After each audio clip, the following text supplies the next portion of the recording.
So, today we're going to do Greek, and it's going to be a lot of fun and excitement because we have new and upgraded interesting pictures to go with the word. Right. Which are always fun, right? Alright. Fun fact, there are 13,537 words in the dictionary from Greek. So that's, to give you an idea, the entire dictionary, it's the official dictionary kind of American English and of the Scripps National Spelling Bee, has around 470-ish thousand words. So 13,000 just from one language is actually a pretty sizable chunk. So it's said that 6 out of every 10 English words have some derivative part that has eventually come from either Latin or Greek. So that's kind of like the basis of how English was formed, long, long time ago.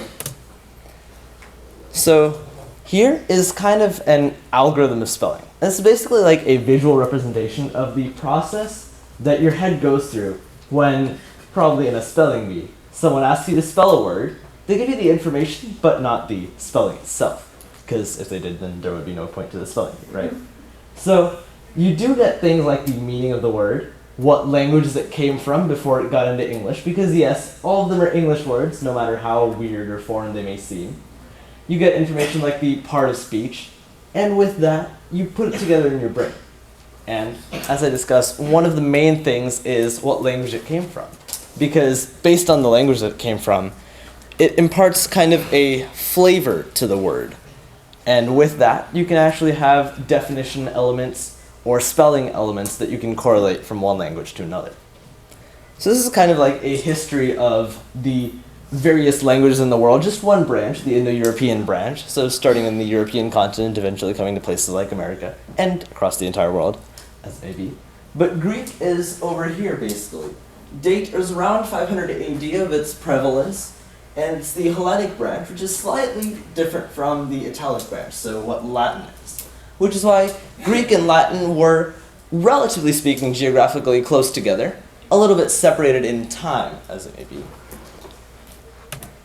And when we look at English, we look at how, at its very conception, you have Celtic and Welsh and that area of England, what is now England, because it's the land of the Angles, the Anglo-Saxons. You have Latin that came in along the way, and then over there, the Renaissance mixing in the 1400s, you have mixing in of elements from Greek and French and Italian, along with some more sprinklings of Latin. So, one of the really cool things about Greek that makes it kind of differentiated from other languages is the fact that you can pretty much take almost all of the words from Greek and cut them into little puzzle pieces and put them back together. So these roots, just like the word telephone, right? Telephone is English. It's a pretty common English word. Well, not now that we have iPhones. But when you had telephones, you can break that up into the Greek roots tele, meaning far, just like telephoto, tele, and photo. So photo is light or a photograph, right? So far picture, basically. So use a telephoto lens to zoom into things that are far away. A telephone, phone means sound. So phonetics is like sound pronunciations. So a telephone you use to hear sounds from far away. So take that, and you have these roots, right? So I'll put that up on the easel so it's easier to see. Telephone.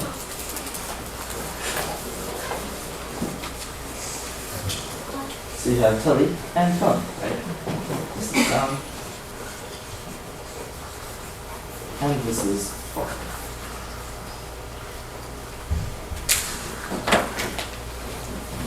So just like that, you have words like Echinodermata, right? Has anyone ever looked at like genus names in science class in school? Anyone? Yeah, kind of. So, does anyone know what the echinoderms are? No? Yes? Sea urchins? Yes, sea urchins are a good example of echinodermata. And sand dollars? I'm sorry? Sand dollars? Yeah, sand dollars. So you have sea urchins, sand dollars, starfish, all of them are kind of echinoderms. They have like little spikes and spines. Sea urchins have huge spikes. And then you have arthropods. What are arthropods? Yeah, so arthropods are actually like a great example is insects. So anything from your average cockroach to your ant to other little crawly creatures that live in the ocean, they're all arthropods. And then you have the Archaeopteryx, and we'll see pictures of these. But the Archaeopteryx comes from the roots archeo, meaning ancient or old, and then pteryx, which means a wing and then a noun suffix. So, who really liked dinosaurs when they were little? I know I did. I see a few hands. Good. So, what is a famous winged dinosaur? Yeah? Pterodactyl. Pterodactyl, exactly. So, can someone break that up for me? Yeah? Yeah. So, pterodactyl.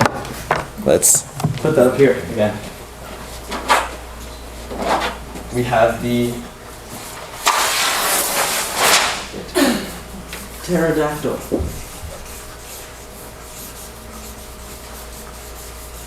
So you have pter, which means wing, as you can see here. Pter, wing.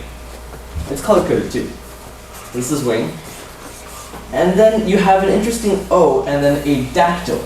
So dactyl, does anyone know what dactyl means? Finger. So the pterodactyl has winged fingers, basically. Dactyl is finger. And then in the middle you have this O, which we'll talk about in just a second. The O is actually what's known as the connective vowel in Greek. So then you have words like Amphioxus. So amphi means double, or two sides. And then oxus means sharp or pointed. The genus name Homo erectus talks about humans. You know, the human that you can see today. Because we walk upright. And so you have man and upright. So upright man. It's a very logical classification. Lights. Let there be light.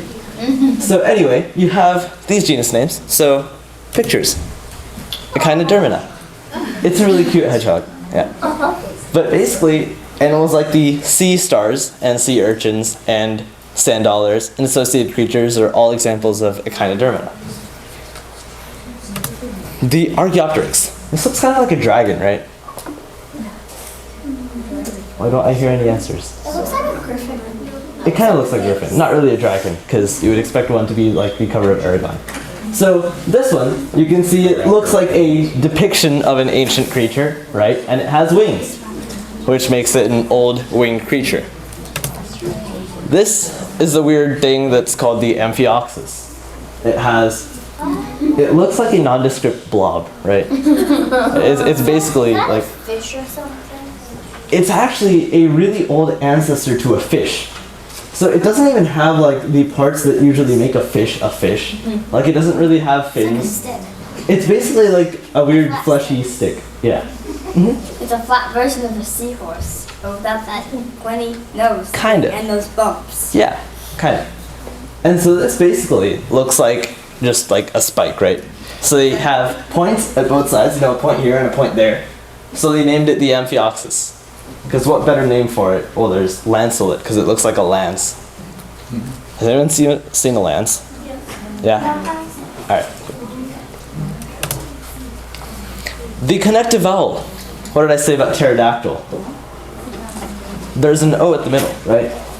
So here, you have words like dactyloscopy, right? Dactyl means finger. Scopy means looking or examining or observation. And you have a O in the middle. So, does anyone that was here for the last week's Latin remember what the connective vowel was in Latin? Yeah? Yes. You?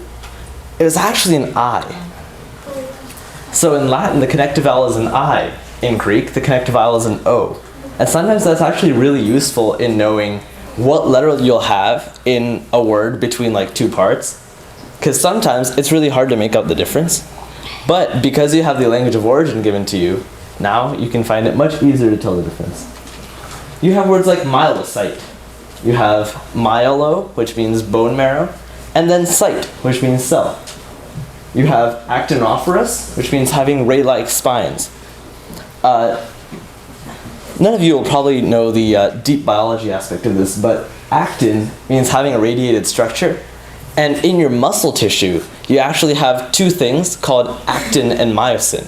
So the actin and myosin are two proteins. One looks like it has radiated structures, and the other one has myo, which means muscle.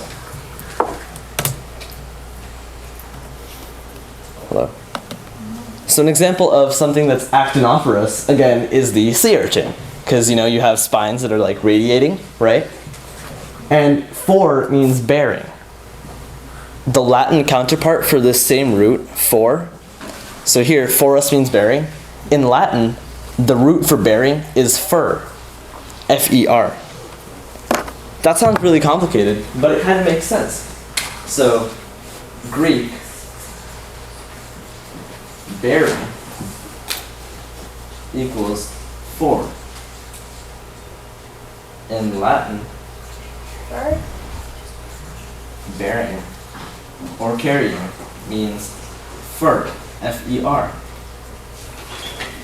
So first of all, one key difference that you notice here is that in Latin you have an F, not a PH, for the F sound. In Greek, when you have the F sound, the F, you have a PH, not an F.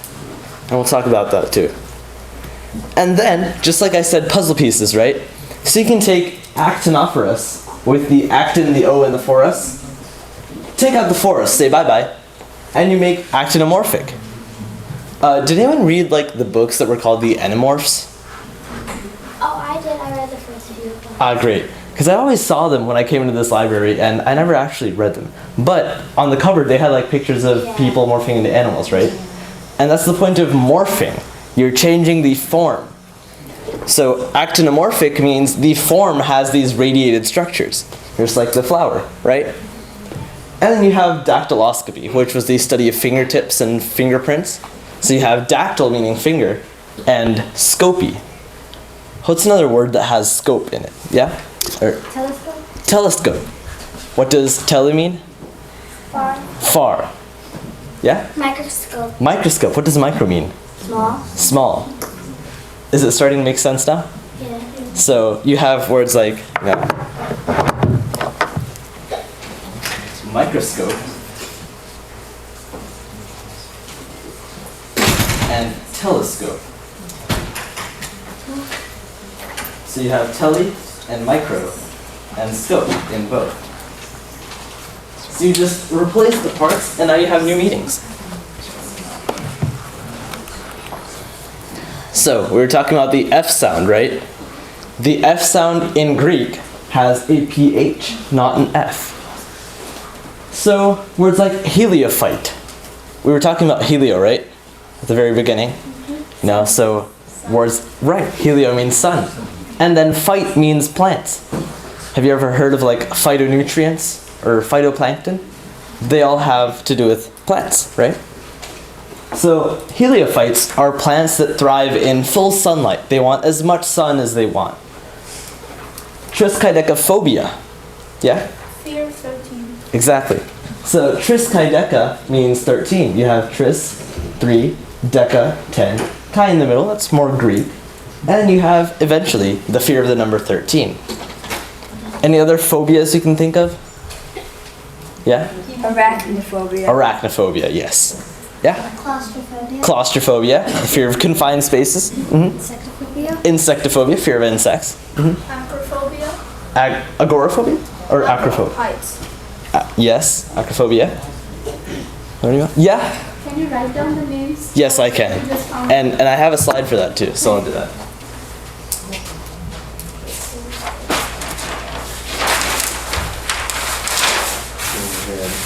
Next slide. So we have phobias, you said arachnophobia, right? There was claustrophobia.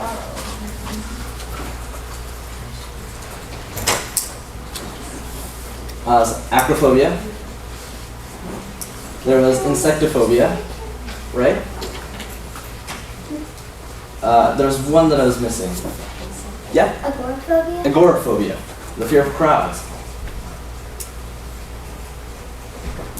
Anything else? No? Yeah? Hydrophobia. Ophidiophobia. Fear of snakes. Yes. And so I'll cover some more in the slide. But basically before that, we also have the,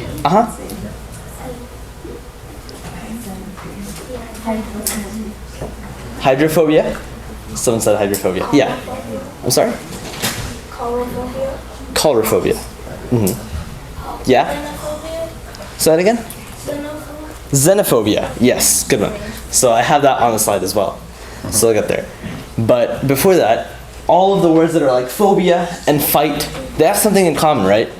The f sound is spelled with a ph, not an f. And that's a key fact, probably one of the most helpful facts about Greek, is that the f sound has ph. And up there are some words from spell it, words like telegraph, phonics, amphibian, periphery. And then you have the k sound. So the k sound in Greek can be spelled with a c, a k, or a ch. So apart from the words that are here, can you think of any other words that have like ch or k? Yeah? Lunch. Lunch. Lunch has a ch, but it actually has a ch sound. So it kind of clues you into the fact that there's a ch.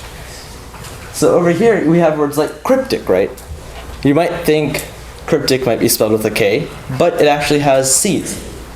Kinetic, on the other hand, has kine, which is the operant part, and that's from Greek. Kine means motion. So let me write that down. Kine means motion. So you have kinetic energy, kinesthesia, all of the words, all of those words have kine. Even words like cinema.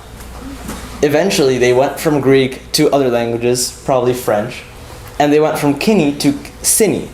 And then you had motion pictures. Words like calisthenics. So calisthenics, for example, comes from the root cali, which means beautiful, and then sten, which means body, or strength. So you're using your strength to train your body. Cacoepi is bad pronunciation. Cachidrosis is sweat of a disagreeable odor. That's gross. Kairos is like the amazing time that everything happens, or like an opportune moment. The moment you ask your boss for a raise. That was a sentence in CWL for Kairos. Ichthyosaur, an ancient marine reptile. So ichthyosaur comes from the root ichthy, meaning fish. What about saur? Yeah? Means lizard. Yes. For my dinosaur fans, let's put this up here. So saur equals lizard. Ichthy means fish, right? So what would be the literal translation of ichthyosaur? A fish lizard, right? Yeah, I saw a hand. All right. And then you have words like ecard, right? It means the entire water content in the ground that's unavailable to plants. It's kind of mean. Why would you not give plants water? But still, there are actually three words. There's hollard, ecard, and creasard. So fun fact if you want words. There you go. There is the color. Hollard, the entire water content of the ground. Creasard, the water content that's available to plants. And ecard, the water content that is not available to plants.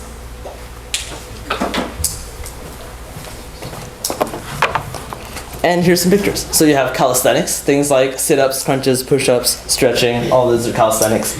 And triskaidekaphobia, because the number is clearly trying to kill you, right? Yeah. More pH. So fight. Fight means plant, right? And again, to the theme of puzzle pieces, you can take a whole bunch of things and just slap them on to fight. And suddenly they're describing plants. Oh, nice. They're going to be describing plants now, right? So, like the first one, heliophyte. We had that, a plant that thrives in full sunlight, right? And then you have words like halophyte and helophyte. So if you didn't know what they mean, right, and someone asked you, hey, can you spell halophyte? You might think they're talking about helophyte. And they say helophyte, and you might think they're talking about halophyte. But you can make sure by asking for the definition. So, halophyte means a plant that grows in salty soil, and helophyte is a plant that grows in marshes or bogs. And so that clues you into the fact that hello means marsh or bog, whereas hallow means saline. And so you also have words like helobius or helobius, living in marshy places. And you have words like hydrophyte, right? You guys know the root hydro? Yes. Yeah. Yes. More words with hydro? Hydrophobia. You have hydropower plants. Yeah. Hydroelectric. Hydroelectric. Yeah. So you're creating electricity out of water. Yeah. Hydronuclear. Hydronuclear. Hydrogen. Fire hydrant. Fire hydrant. Exactly. That's actually a good word. So you can take hydro, right, and attach it to another sort of root. So instead of having like phobia, like one root and another, you can have little like parts that don't seem like whole roots. And you have the word hydrate. Or hydrate. If you have excessive thirst, a hydrant might be able to hydrate you. Dehydrated. Dehydrate, right? Dehydrated. So, if you look at the word dehydrated, for example, let's do that. So, dehydrated.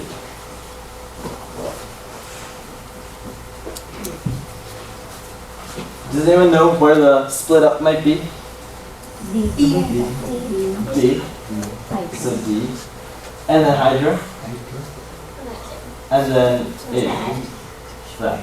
So what does D mean? Loss. Like out of, yeah? Not. So all these basically, it's like a negative word.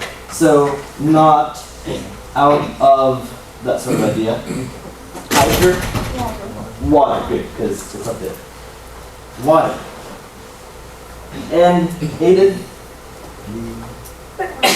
Any ideas what aided is? Is it It's basically an adjective suffix. So it just tells you that whatever comes before it is describing the situation of something. So dehydra means like water and out of or not there. And then aided just describes all of that. So this is like an adjective suffix. And that's sideways. Here we go. So, let's do some more roots practice.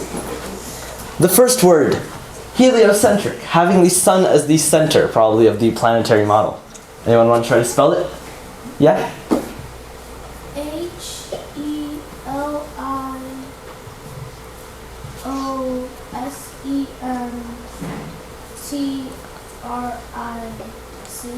HELIOcentric. Close. So, the spelling was HELIOSENTRIC, right? Now, I'm going to clue you in. How do you spell the middle of a circle? The very middle. CENTER, right? As the center. So something that would have the sun as the center would be spelled just like the center, right? Except center to centric, you might take out the E. And so the word heliocentric is actually spelled with a, oh, that's backwards. With a CENTRIC. So you have heliocentric with helio, that means sun, right? Center, which means the center. And then ic is another one of the adjective suffix. What about halobacterium? Yeah? HALOBACTERIUM.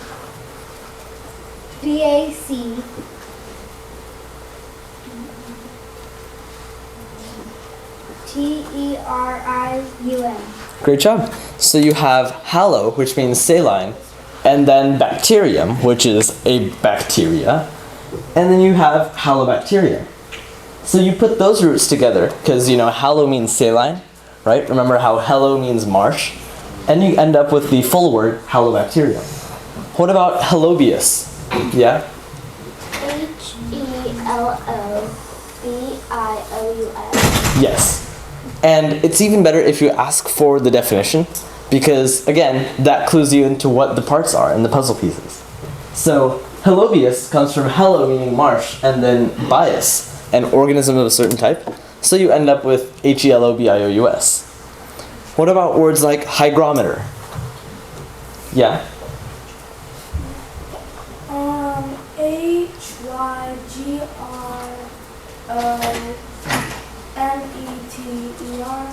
Yeah. So hygrometer comes from meter, right? What are other words with meter? Yeah?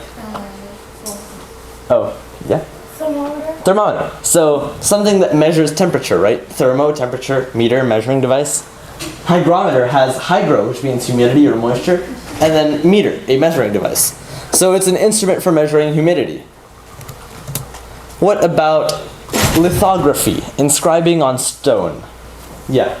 Lithography.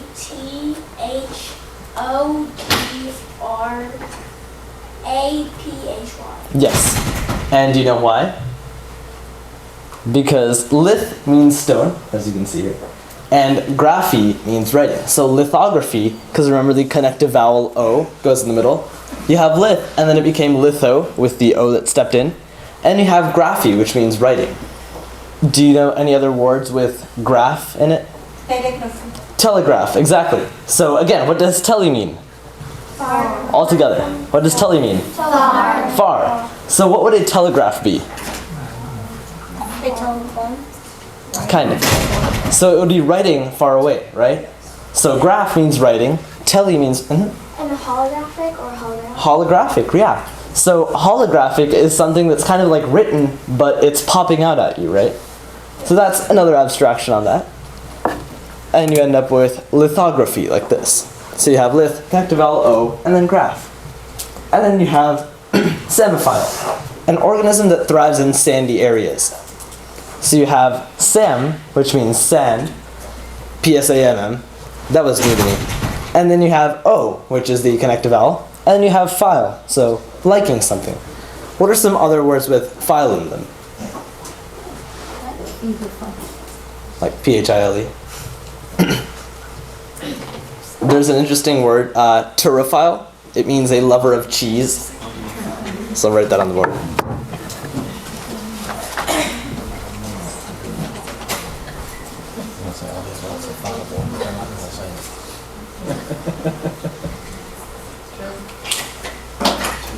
Let me give you guys a clue.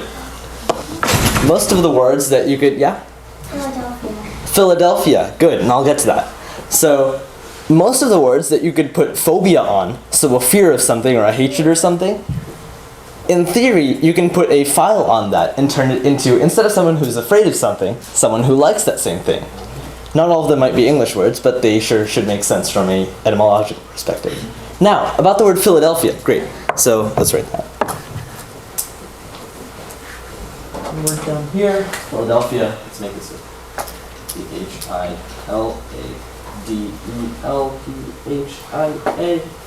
So this one, would you think that you should be able to break the word Philadelphia into puzzle pieces, parts, roots? Yeah, no? No? Because it's a proper noun. It is a proper noun, and it would seem like that, right? But interestingly enough, it actually does break down into roots. So Philadelphia comes from the root phil, meaning lover, and adelphia. So adelpho means man, or men, or people. And then ia kind of denotes that it's like a location. But so, when Philadelphia was created, it was like a gift to mankind. And actually, I can open the dictionary entry as well and show you. Oh, there we go.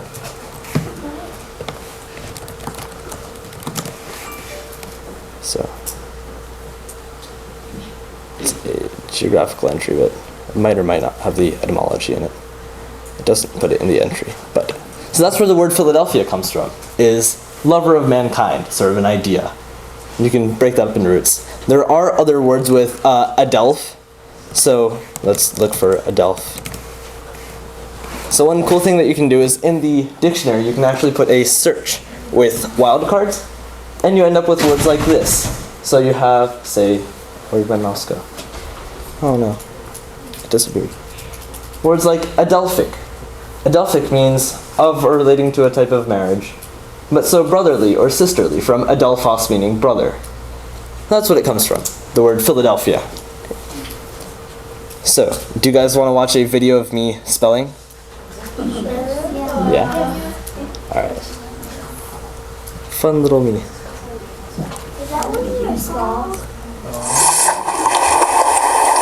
The word is sphendony. Sphendony. Can I have the definition, please? A semicircular part or place. Sphendony. Can I have it used in a sentence, please? Archaeologists uncovered the Sphendini at the end of the ancient Greek stadium. Sphendini. Can I have the language of origin? This word is from Greek. Sphendini. Can I have the part of speech? This is a noun. Sphendini. Are there any alternate pronunciations? No alternate pronunciations for Sphendini. Sphendini. Can I have the definition one more time? A semicircular part or place. Sphendini. And you said it was Greek? This word is from Greek. So, do you guys kind of see what I'm doing here? Do you repeat the stuff? I do repeat the stuff, good. And an important part of repeating the stuff, so for example, each time in the middle, I say the word Sphendini again, right? So that kind of makes sure that if I'm saying it wrong, the pronouncer or judge is going to hear that, and they might let me know. You know, no, Sphendini. If, say, I hear Sphendona, right? And I say Sphendona, they'll say Sphendini, and make sure that you know what it is. If you don't do that, they don't have a chance to see whether or not you're repeating it back correctly or not. That's their way of validating if you've heard it correctly or not. And apart from that, I'm also asking for the information, right? So going back up to the algorithm that I briefly had, you kind of take all the information and assimilate it. So you kind of get a better understanding of the word to confirm if you've studied, and if you haven't studied it, to kind of put it back together from the puzzle pieces. So, I make sure that it's Greek, right? What was the one very important rule I said in Greek? Yeah? The F is PH. Exactly. What sound does this word have in the middle? F. Exactly. Sphendini.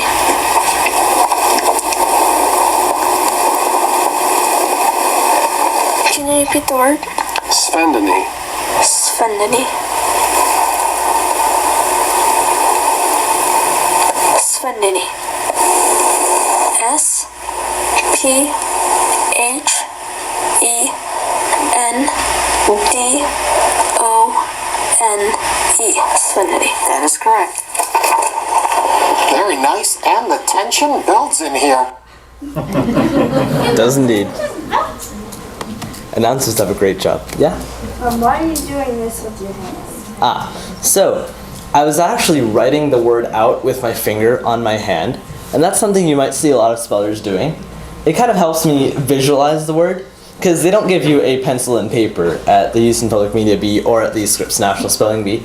So when you don't have a pencil and a paper to actually help you see the word, because sometimes you might not remember it, or you might not have studied it. So the kind of intuition that you can look at a spelling that's wrong and say, that seems wrong. So to kind of put that into play, I write it with my finger on my hand, and that kind of helps me visualize the word. So there's the word Sphendini, right? And the operant part was kind of the PH being the F sound. And then after that also, if you have the sound, right? It's called the schwa. So I'll write that on the board. So the sound, in a variety of languages, has a variety of different spellings that you can possibly have. And in Greek, it kind of follows the rule of the connective vowel. So, Sphendini, the pronunciation in the diacritical markings, if you've watched the older workshop video from last summer, so for Sphendini, it would be something like S-F-E-N-D schwa and E macron. So what this says is basically the primary stress falls on this syllable, Sven, and then you have a dunny. So this is the dun, and the E with the bar on top of it makes a long E sound. So Sphendini, right? When you have this schwa sound, the sound, in different languages you can have different spellings. In Greek, it's more likely to be an O. So Sphendini, you have S-P-H-E-N-D-O-N-E. So, these words. More phobias. We covered arachnophobia, right?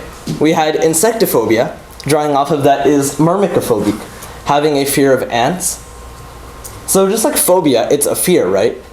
And then remember how I said the ick is the adjective suffix sometimes? So you can take ick and add it to phobia and end up with phobic.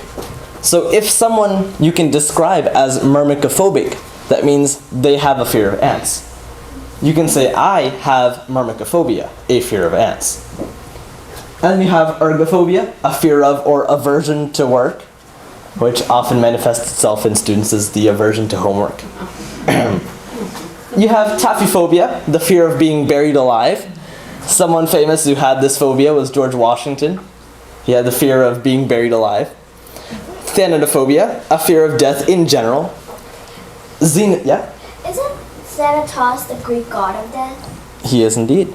And that's kind of why you have this coming into play.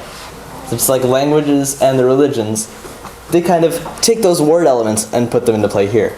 Because it could have gone either way, right? You could have had the god's name first and manifested itself as the word in the language.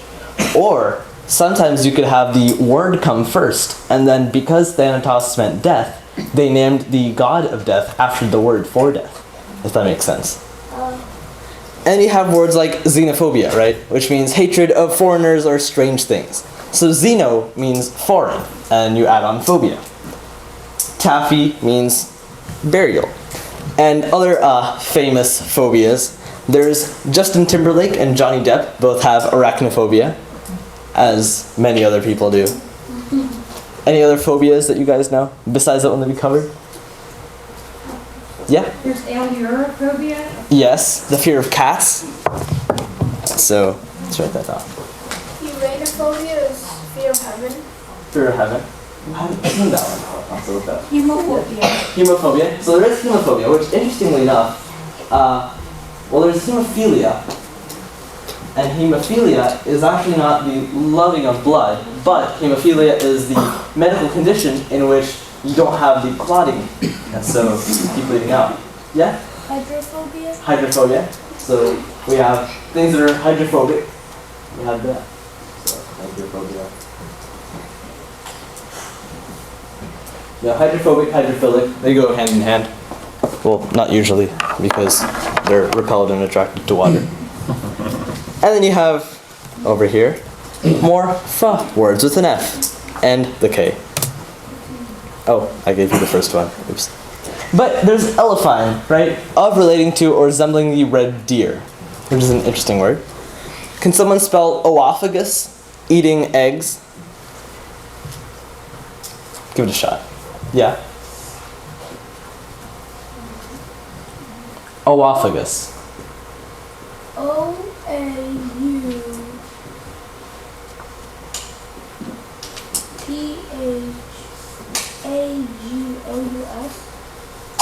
Not exactly. So oophagus, you spelled O-A-U-P-H-A-G-U-S, right? So oophagus actually comes from two roots. First you have the root for egg, and you have the root for eating, and then you kind of have an adjective. So when you put that out, you end up with O-O-P-H-A-G-O-U-S. So let's break this up into parts. Can you try to break this up into parts? So you have O-O as one part, phage as one part, and then us as another part. Has anyone heard of macrophages? No? They're your white blood cells. And what your white blood cells do is go and gobble up things like bacteria. So macro means big, phage, macro means big, and phage means eating. So macrophages are big eater cells. Because your white blood cells, fun fact, are bigger than, for example, your red blood cells. Oo means egg. So this means egg. You have an egg cell being an oocyte. Because remember we had cyte, right? Cyte means cell. So O-O-C-Y-T-E. Cyte means cell. You have phage, which means eating or eater. And then us is the adjective suffix.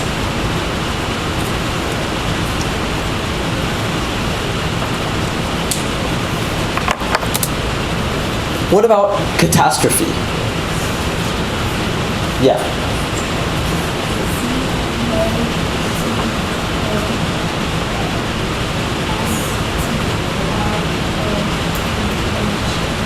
Yeah.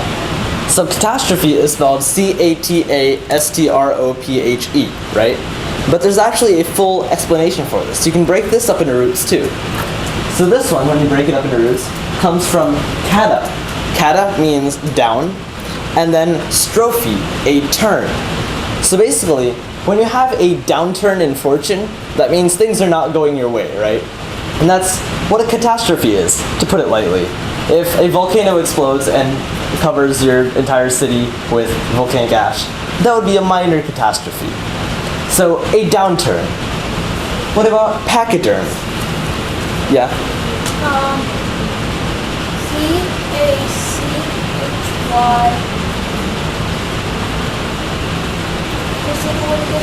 Pachyderm. Something with thick skin.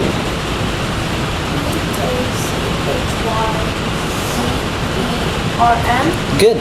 So pachyderm is spelled P-A-C-H-Y-D-E-R-M because, just like I have the roots broken up here, pachy means thick and derm means skin. Any other words with derm that you know? Yeah? Dermatology. Yeah, dermatology. A dermatologist is someone who studies skin. Anything else? Yeah? Epiderm and epidermis. So the epidermis is the outer layer of your skin. Anything else? Endoderm. So you have endoderm, mesoderm, ectoderm. So you have inside, middle, and outside. Let's put those roots up too.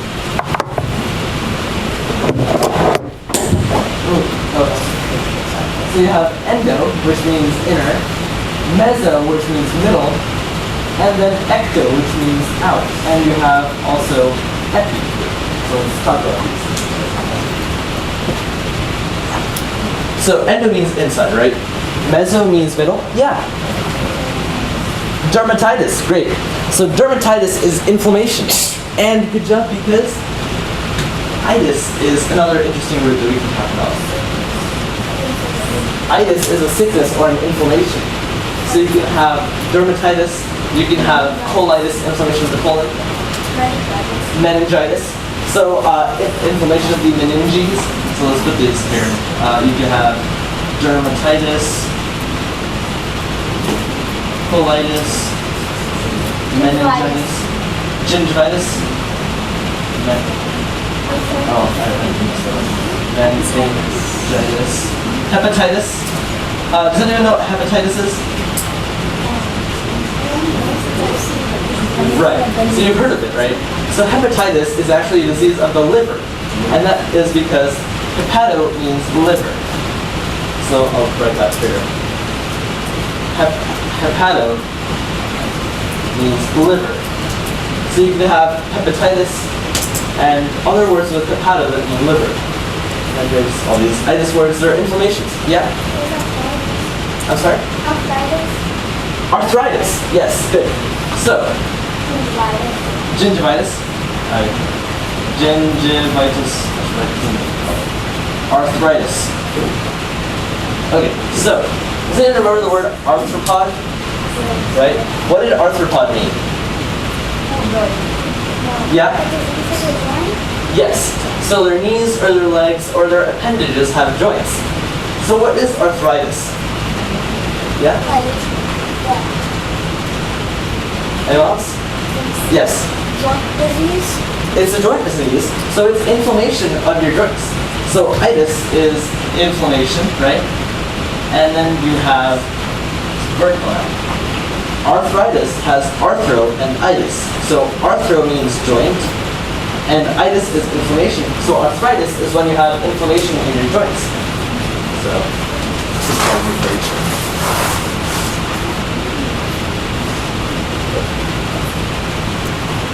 Now, let's come back to here. Now for the basilisk. Yeah?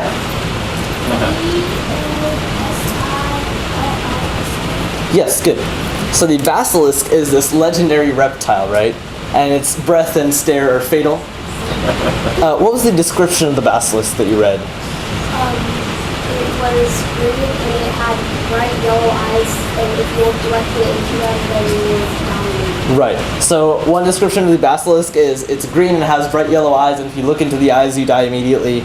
I've seen other descriptions too, where it's like a half rooster and half like snake sort of deal, and if you like walk where it's walked, you die as well. Various things that all have to do with like fatality. And then you have the word skeuomorph. Something that resembles a utensil. Skeuomorph. I know you'll at least get the second half right because we've discussed morph. Yeah?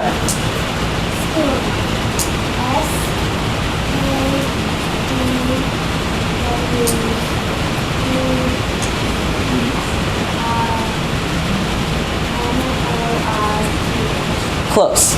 So you spelled it like skewer, like the stabbing thing, but it's actually slightly different, and it has to do with another root that means a vessel. Yeah?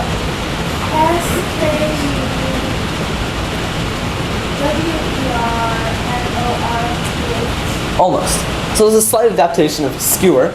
You put a U in it, but that's not exactly the right one yet. So it's actually SKEUOMORPH. So it looks kind of tricky until you know that skewo means vessel.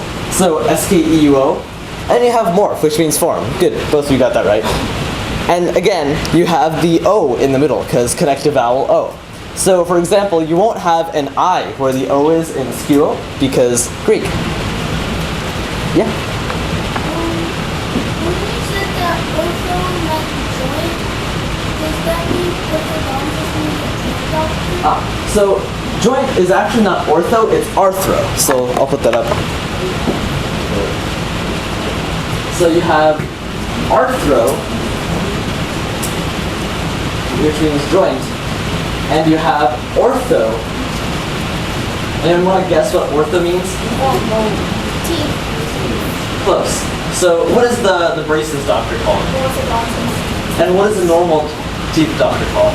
Dentist. What do they have in common? Dentist. Right. So dent means teeth, right? Yes. So an orthodontist, ortho actually means straight, which would make a lot of sense, right? Because the orthodontist is the person who takes your teeth and makes them straight again. So orthodontist, right? But orthodontist comes from ortho, and then dont, and then ist. So what does the ist mean? Yeah? Occupation. A person who does something. So the ist is a person who does something. Ortho means straight, and dont means tooth, which also manifests itself in the word dentist. So they both mean the same thing, dent and dont. Any other words with dent or dont? Yeah?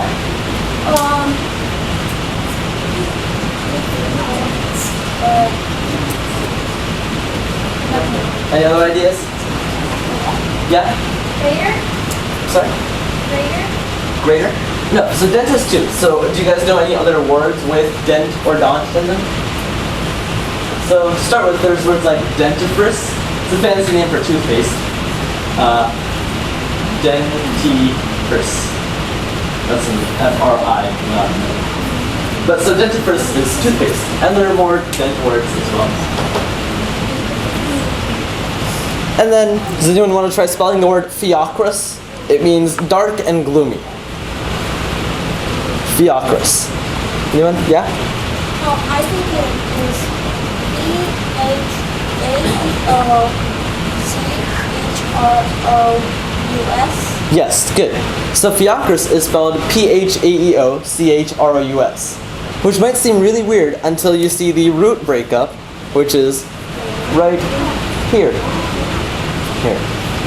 So fiacrous has the root pheo, which means having a dull color, cro meaning colored, and us, which is the adjective suffix.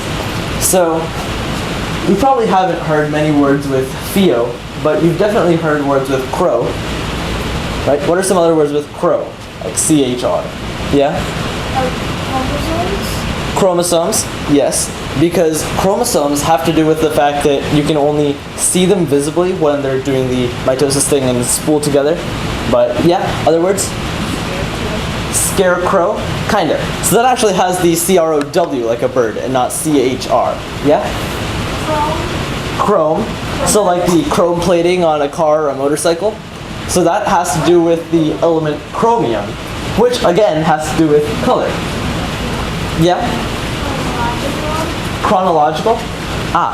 Good point. So that's not actually color, but so you have cro, you have chrome or M, which means color, And then you have chron, which means time.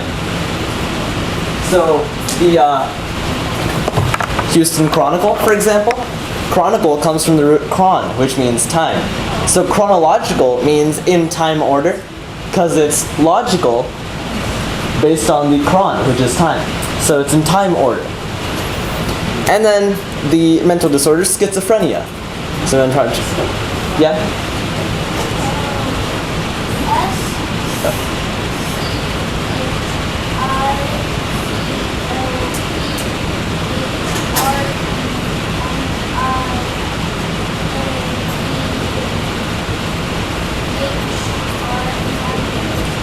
Schizophrenia, yeah. So SCHIZOPHRENIA, right here.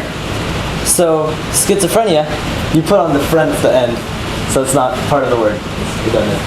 So schizophrenia has to do with kind of a split mind. So not the most accurate description of the disorder itself, but the word means having a split mind, basically. So schizo means split or cleft, and then phren has to do with the mind. You might see other words with phren. For example, the phrenic nerve is actually the nerve that has to do with your torso, and it's interesting in biology because it actually goes down into the chest before going back up to the head. But phrenic nerve, so you can have a phrenicectomy, which is a surgery on the phrenic nerve. Phrenicectomy is spelled. Oh, anyone want to try spelling phrenicectomy? A surgery on the phrenic nerve. Yeah? No? Okay. Yes?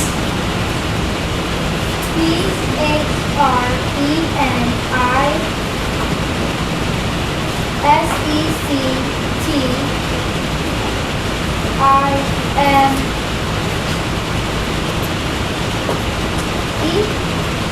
Close. So, phrenicectomy, the beginning is phren, right? P-H-R-E-N. And then there's an I. And then there's C-E-C-T-O-M-Y.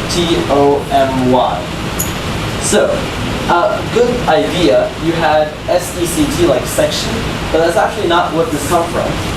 So you have the phrenic nerve, and that's possessing the C. It's like, no, I'm not going to let that go. This C is still there. So it went from phrenic to phrenis when you added the end part. And then ectomy has to do with ek and then tum. So ek is the same thing as X, which means out of. So X, out of. And then tomi means cutting or surgery. So there are other words with tomi that also mean surgery. And then we can look at some pictures. See, elephine was the red deer. Pachyderms are elephants, like this amazingly cute baby elephant. And then the basilisk, like the not so cute basilisk. It's in this depiction bigger than the blue whale. Perhaps it's the Loch Ness Monster. Although I doubt anyone would want to find out. I feel like this monster is probably way smaller than that. Yes, it would be way smaller. So, the R sound. You guys know about chlorophyll, right? Yeah. So you should know that the R sound is usually R, although it can be RH, like rhinoplasty. So, what do you think rhinoplasty means? You can look at the board too. Yes, I know. So it's plastic surgery on the nose. Rhino means nose. Plasty means plastic surgery. And then another word with rhino that we all know, yeah? So with rhino for nose. Yeah? Yeah? Rhinoceros. Yes, rhinoceros. So, rhinoceros. What do you think the serous in rhinoceros means? Hands? No. Yeah? No. So, oh, that was about this.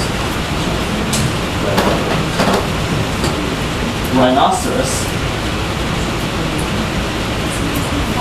Rhino and cerus, right? So rhino means nose, and cerus means horn. Which would make sense, because what does the rhinoceros have? Horns on its nose, right? Like giant spikes. So that's why it's called the rhinoceros. And you have words like rheometer, which measures flow. Rheo means flow, meter is a measuring device again. You have words like anti-diarrheal, preventing diarrhea, because anti means against, right? You have words like cirrhosis, which is a liver disease. So you can have like an RRH occasionally, usually only in places like diarrhea or cirrhosis. And then the Z sound is spelled with either an X or a Z. So you have words like the Xiphias, which is the swordfish, or zither, which is an instrument, or xanthic, which means yellow. So you can impress your teacher with vocabulary when you say the leaves were xanthic. Okay. And then, so just going down this, I'll give you these words. Here, for example, myrrh, right, has an RRH. And sometimes you find these interesting words that don't really come from roots. So words like myrrh, you should just know that. Xenophobic means a fear of strangers, like we discussed before. Paraphrasable, labyrinth. And then, so we can look at pictures of these. You know, you have a labyrinth, you have flowers, rhododendrons, right? You have a rhombus. Hopefully your teacher told you about that. If they didn't, I would be worried. Yeah, good. And then, one of the interesting parts before we wrap up is the fact that in Greek, the long E sound is actually spelled with an E, while the short I sound or the long I sound is spelled with a Y. Now this is a generalization because you already see the word psychiatry, right? In psychiatry, you have a long I sound, psychiatry, and then you have an E sound that has a Y. How dare it break the rule, right? But nothing ever follows the rule 100% of the time. So usually you have words like calliope or systole or hyperbole, right, that have the E letter as the E sound. And you have words like hygiene or hydraulic, right? Has anyone been seeing the hydraulic press videos? No? They're great. Right. Tachycardia, fast heartbeat, because tachy means fast. Oxygenation, right? Everybody knows oxygen. Yeah? It's what we breathe. Partially. There are other stuff too. And so you can look at words like the Aegean Sea and diastole and systole. It's the two phases of your heartbeat. So when you hear the bup bup bup bup, it's actually two different phases. So it's pulling in the blood and then squeezing out the blood to circulate. Right? Do you guys want to do some last words? Yes. Alright. The angioplasty. Anyone want to try spelling the word hydrangea? Yeah? H-Y-D-R-A-N-G-A.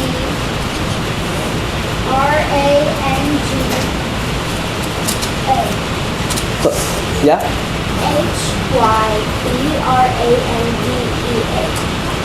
H-Y-D-R-A-N-G-E-A. Hydrangea. Yes. So close. That's the hydrangea. What about the isosceles triangle? Yes. Don't with the math shirt. I-S-O-C-E-L-E-S. Almost.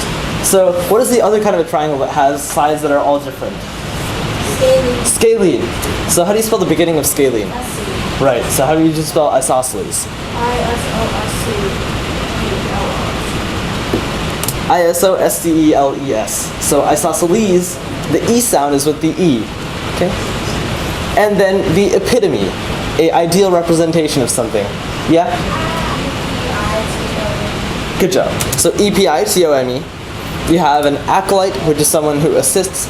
You have hyetology, which has to do with the guy who says it's going to rain today. Anyone want to try that? Yeah?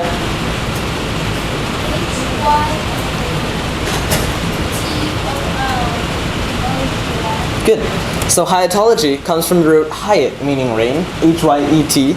So a hyetometer is a rain gauge, right? So you have H-Y-E-T-O-M-E-T-E-R, and it measures the rain. And you have words like synoptophore, it measures your eye muscles. And you have syringe. Anyone know how to spell syringe? Yeah?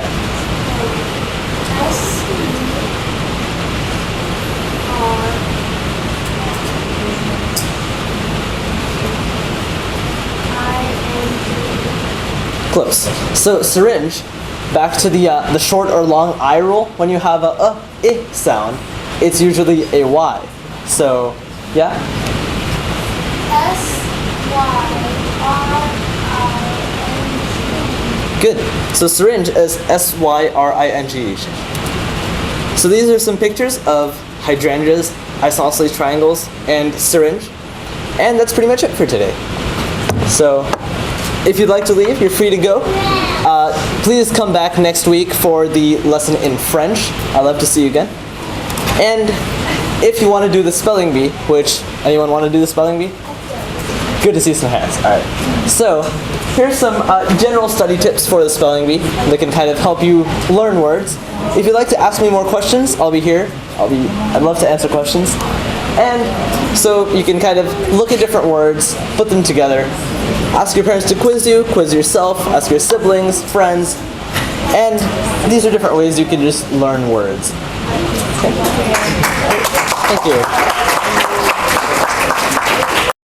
I hope you're not hungry, because by this finishes, you will be. Because a whole bunch of the words that come into English from French are food words. Because the French have a whole bunch of words for food and cheeses and wines and a whole bunch of different terminologies for those things.